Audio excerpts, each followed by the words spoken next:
of let's see how to turn on an iPad that won't turn on. In the first step, press the power key and hold it for a few moments. Then look at the screen for any sign of activity. After that, if there is no reaction, move to the next method. In the next step, plug the iPad into a charger. Now, ensure you are using the original power cable. After that, leave it connected for about half an hour. In the next step, hold down the power key for some time. Later, at the same moment, press the volume up key. Now, let go after a short moment. In the next step, quickly press and let go of the volume up key.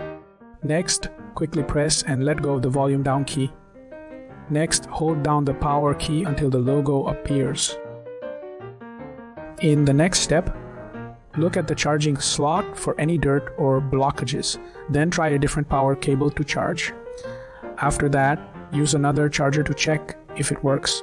You are good to go.